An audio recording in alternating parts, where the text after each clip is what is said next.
everybody, it's JD. I'm out in the shop this morning having a little bit of coffee. I just got a little bit left in there. It's a cold morning here in Franklin, Tennessee. It's about 30 degrees outside and not much going on in the shop.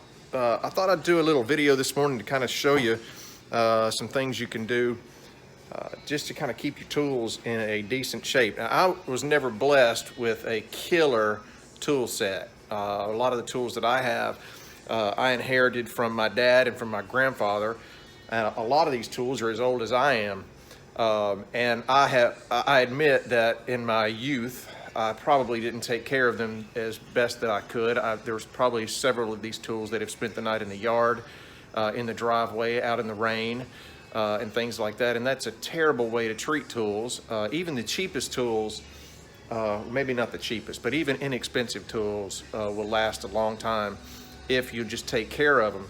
So I was out here this morning in my tool drawer, and I was just looking through all of the different kinds of pliers that I have, from channel lock pliers to these great kind of blunt nose ones with the cutoffs. I don't know what those are called. These are called dikes.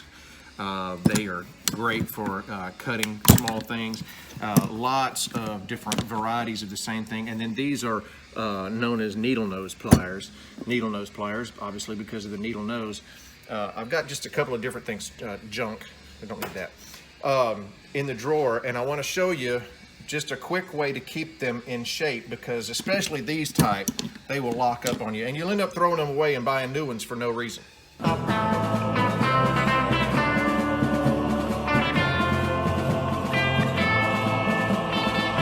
Okay, so these two products, this is a 3-in-1 oil. And I use that to lubricate tools, and I mean, you use that for everything. Drop a couple of drops of that into your air tools before you and after that you use them, and all of your pneumatic tools will last much longer, and they'll actually they'll work a lot better because there's no internal friction inside them. And then this is a product that Gunk has made for years called Super Penetrant, and it's the drip kind, not the spray kind. The spray kind, it's just really messy. It sprays. And it sprays everywhere and far. It's a great wasp killer, just PS, if you ever have wasps in your shop. I like to use this 3-in-1 oil, and the way you would do that is when you find a tool that doesn't really work that good, it's pretty stiff, you can get down inside here, let's see if I can kind of show you, and put you a drop of oil down inside there. Now that oil is pretty thick, so it's not really going to go in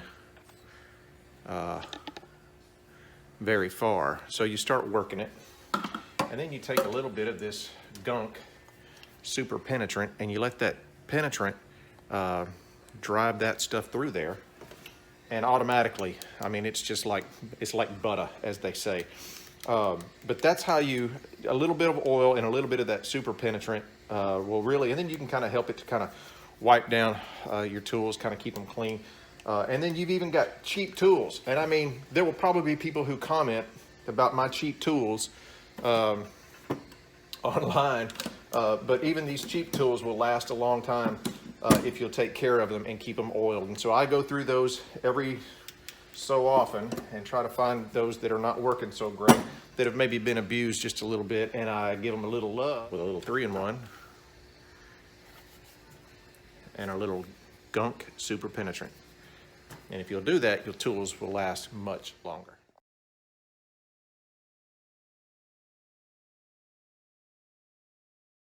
Hey, another good use for that Super Penetrant. So I've got a ton of these around the shop. You always need to have eye protection. They get nasty. They end up laying on a shelf, and a lot of things in the shop are, when you spray paint and things like that, it'll all kind of settle on the inside. And you can see this is just cruddy.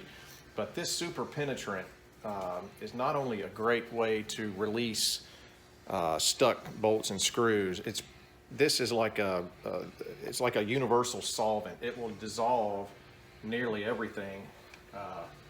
You know, you wouldn't want to get it on a paint of your car, but when you get it inside something that was just absolutely nasty and stuck on, and work it just a little bit into those things, you can even clean glass. Now this is going to have kind of a greasy film on it that you'll clean off with some Windex, but Windex would have never taken that off, would have never made that clean again. And now you've got these shop glasses again that you can use and just think about using your solvents in your shop for cleaning products, because that's really what cleaning products are. They're solvents. They'll dissolve sediments that are on the product. So try a little of that stuff, and you can see much cleaner than it was.